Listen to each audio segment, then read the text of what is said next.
Part One, Overture, Section 2. Certainly I was now well awake. My body had turned about for the last time, and the good angel of certainty had made all the surrounding objects stand still, had set me down under my bedclothes in my bedroom, and had fixed approximately in their right places in the uncertain light, my chest of drawers, my writing table, my fireplace, the window overlooking the street, and both the doors. But it was no good my knowing that I was not in any of those houses of which, in the stupid moment of waking, if I had not caught sight exactly, I could still believe in their possible presence; for memory was now set in motion. As a rule, I did not attempt to go to sleep again at once, but used to spend the greater part of the night recalling our life in the old days at Combray, with my great aunt, at Baalbec, Paris, Doncières, Venice, and the rest, remembering again all the places and people that I had known, what I had actually seen of them, and what others had told me. At Combray, as every afternoon ended, long before the time when I should have to go up to bed, and to lie there unsleeping, far from my mother and grandmother, my bedroom became the fixed point on which my melancholy and anxious thoughts were centered. Some one had had the happy idea of giving me, to distract me on evenings when I seemed abnormally wretched, a magic lantern, which used to be set on top of my lamp while we waited for dinner time to come. In the manner of the master builders and glass painters of Gothic days, it substituted for the opaqueness of my walls an impalpable iridescence, supernatural phenomena of many colors, in which legends were depicted as on a shifting and transitory window. But my sorrows were only increased, because this change of lighting destroyed, as nothing else could have done, the customary impression I had formed of my room, thanks to which the room itself, but for the torture of having to go to bed in it, had become quite endurable. For now I no longer recognized it, and I became uneasy, as though I were in a room in some hotel or furnished lodging, in a place where I had just arrived by train for the first time. Riding at a jerky trot, Golo, his mind filled with an infamous design, issued from the little three-cornered forest, which dyed dark green the slope of a convenient hill, and advanced by leaps and bounds towards the castle of Port Geneviève de Brabant. This castle was cut off short by a curved line, which was in fact the circumference of one of the transparent ovals in the slides, which were pushed into position through a slot in the lantern. It was only the wing of a castle, and in front of it stretched a moor on which Geneviève stood, lost in contemplation, wearing a blue girdle. The castle and the moor were yellow, but I could tell their color without waiting to see them, for before the slides made their appearance, the old gold sonorous name of Brabant had given me an unmistakable clue. Golo stopped for a moment, and listened sadly to the little speech read aloud by my great aunt, which he seemed perfectly to understand, for he modified his attitude with a docility not devoid of a degree of majesty, so as to conform to the indications given in the text. Then he rode away at the same jerky trot, and nothing could arrest his slow progress. If the lantern were moved, I could still distinguish Golo's horse advancing across the window curtains, swelling out with their curves and diving into their folds. The body of Golo himself, being of the same supernatural substance as his steeds, overcame all material objects, everything that seemed to bar his way, by taking each as it might be a skeleton, and embodying it in himself. The door handle, for instance, over which, adapting itself at once, would float invincibly his red cloak or his pale face, never losing its nobility or its melancholy, never showing any sign of trouble at such a transubstantiation. And indeed I found plenty of charm in these bright projections, which seemed to have come straight out of a Merovingian past, and to shed around me the reflections of such ancient history. But I cannot express the discomfort I felt at such an intrusion of mystery and beauty into a room which I had succeeded in filling with my own personality until I thought no more of the room than of myself. The anesthetic effect of custom being destroyed, I would begin to think and to feel very melancholy things. The door handle of my room, which was different to me from all the other door handles in the world, inasmuch as it seemed to open of its own accord and without my having to turn it, so unconscious had its manipulation become. Lo and behold, it was now an astral body for Golo.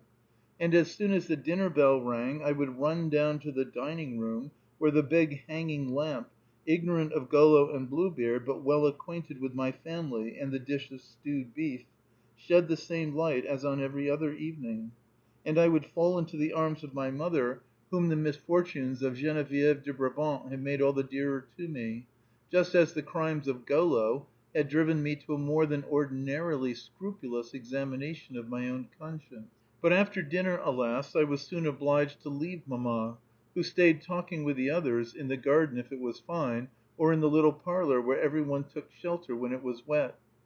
Every one except my grandmother, who held that it is a pity to shut oneself indoors in the country, and used to carry on endless discussions with my father on the very wettest days, because he would send me up to my room with a book instead of letting me stay out of doors. "That is not the way to make him strong and active," she would say sadly, "especially this little man, who needs all the strength and character that he can get."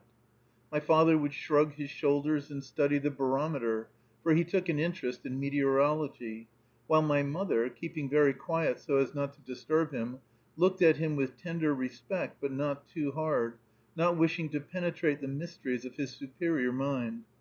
But my grandmother, in all weathers, even when the rain was coming down in torrents, and Françoise had rushed indoors with the precious wicker armchairs, so that they should not get soaked, you would see my grandmother pacing the deserted garden, lashed by the storm, pushing back her gray hair in disorder, so that her brows might be more free to imbibe the life-giving draughts of wind and rain. She would say, "At last one can breathe," and would run up and down the soaking paths, too straight and symmetrical for her liking, owing to the want of any feeling for nature in the new gardener, whom my father had been asking all morning if the weather were going to improve, with her keen, jerky little step, regulated by the various effects wrought upon her soul by the intoxication of the storm, the force of hygiene, the stupidity of my education and of symmetry in gardens, rather than by any anxiety, for that was quite unknown to her, to save her plum-colored skirt from the spots of mud, under which it would gradually disappear,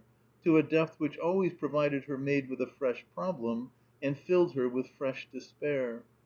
When these walks of my grandmother's took place after dinner, there was one thing which never failed to bring her back to the house. That was if, at one of those points when the revolutions of her course brought her, moth-like, in sight of the lamp in the little parlor where the liqueurs were set out on the card table, my great aunt called out to her, "Bathilde, come in and stop your husband from drinking brandy." For, simply to tease her, she had brought so foreign a type of mind into my father's family that every one made a joke of it, my great aunt used to make my grandfather, who was forbidden liqueurs, take just a few drops. My poor grandmother would come in and beg and implore her husband not to taste the brandy, and he would become annoyed and swallow his few drops all the same, and she would go out again sad and discouraged, but still smiling, for she was so humble and so sweet that her gentleness towards others, and her continual subordination of herself and of her own troubles, appeared on her face blended in a smile, which, unlike those seen on the majority of human faces, had no trace in it of irony save for herself, while for all of us kisses seemed to spring from her eyes, which could not look upon those she loved without yearning to bestow upon them passionate caresses. The torments inflicted on her by my great aunt, the sight of my grandmother's vain entreaties, of her in her weakness conquered before she began, but still making the futile endeavor to wean my grandfather from his liqueur glass, all these were things of the sort to which, in later years, one could grow so well accustomed as to smile at them, to take the tormentor's side with a happy determination which deludes one into the belief that it is not really tormenting. But in those days they filled me with such horror that I longed to strike my great aunt. And yet, as soon as I heard her, "Bathilde, come in and stop your husband from drinking brandy," in my cowardice I became at once a man, and did what all we grown men do when face to face with suffering and injustice: I preferred not to see them. I ran up to the top of the house to cry by myself in a little room beside the schoolroom and beneath the roof, which smelt of orris root, and was scented also by a wild currant bush which had climbed up between the stones of the outer wall, and thrust a flowering branch in through the half open window. Intended for a more special and a baser use, this room, from which in the daytime I could see as far as the keep of Roussainville le Pin, was for a long time my place of refuge,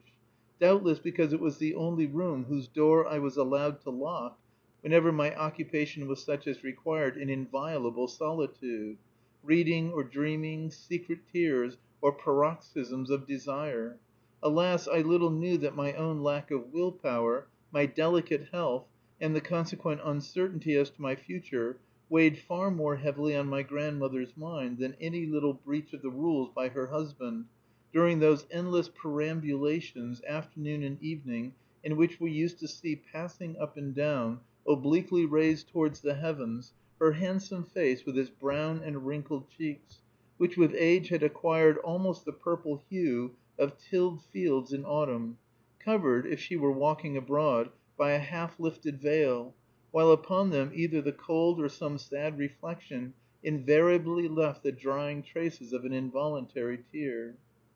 My sole consolation when I went upstairs for the night was that mamma would come in and kiss me after I was in bed.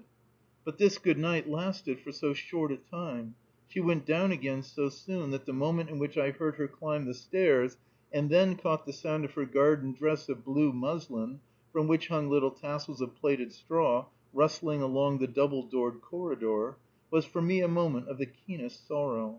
So much did I love that good night that I reached the stage of hoping that it would come as late as possible, so as to prolong the time of respite during which mamma would not yet have appeared. Sometimes when, after kissing me, she opened the door to go, I longed to call her back, to say to her, "Kiss me just once again," but I knew that then she would at once look displeased, for the concession which she made to my wretchedness and agitation in coming up to me with this kiss of peace always annoyed my father, who thought such ceremonies absurd, and she would have liked to try to induce me to outgrow the need, the custom of having her there at all, which was a very different thing from letting the custom grow up of my asking her for an additional kiss when she was already crossing the threshold. And to see her look displeased destroyed all the sense of tranquillity she had brought me a moment before, when she bent her loving face down over my bed and held it out to me like a host, for an act of communion in which my lips might drink deeply the sense of her real presence, and with it the power to sleep.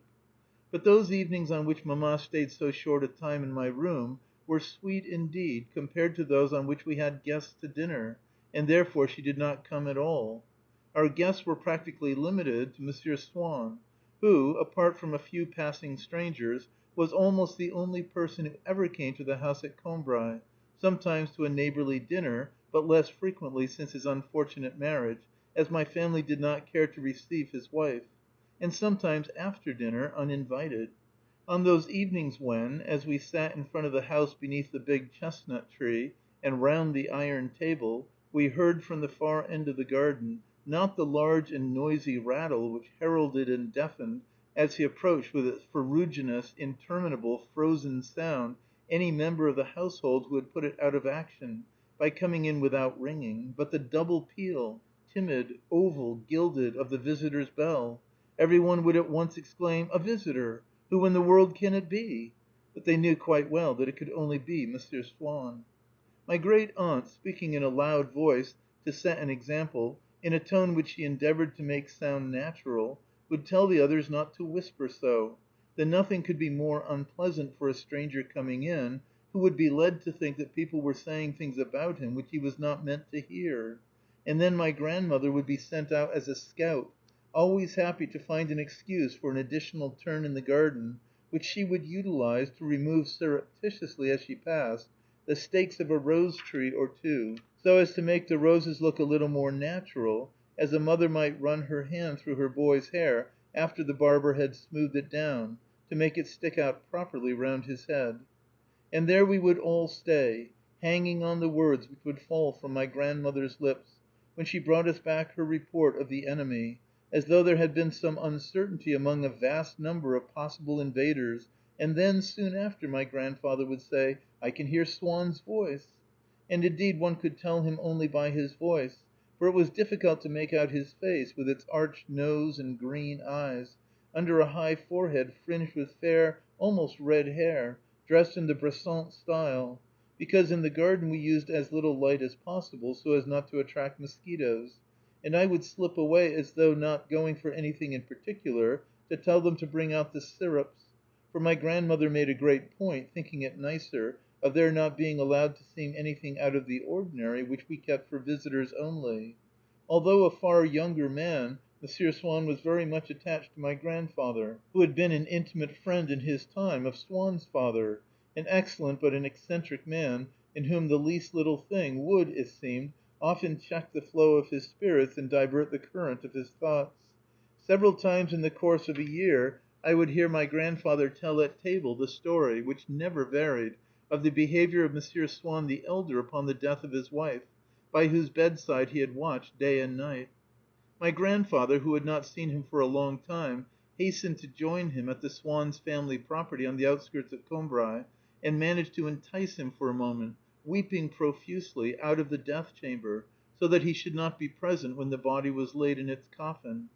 They took a turn or two in the park, where there was a little sunshine. Suddenly Monsieur Swann seized my grandfather by the arm and cried, "Oh, my dear old friend! How fortunate we are to be walking here together on such a charming day! Don't you see how pretty they are, all these trees, my hawthorns and my new pond, of which you have never congratulated me? You look as glum as a nightcap. Don't you feel this little breeze? Ah, whatever you may say, it's good to be alive all the same, my dear Amédée." And then, abruptly, the memory of his dead wife returned to him, and probably thinking it too complicated to inquire into how at such a time he could have allowed himself to be carried away by an impulse of happiness, he confined himself to a gesture which he habitually employed whenever any perplexing question came into his mind; that is, he passed his hand across his forehead, dried his eyes, and wiped his glasses. And he could never be consoled for the loss of his wife, but used to say to my grandfather during the 2 years for which he survived her,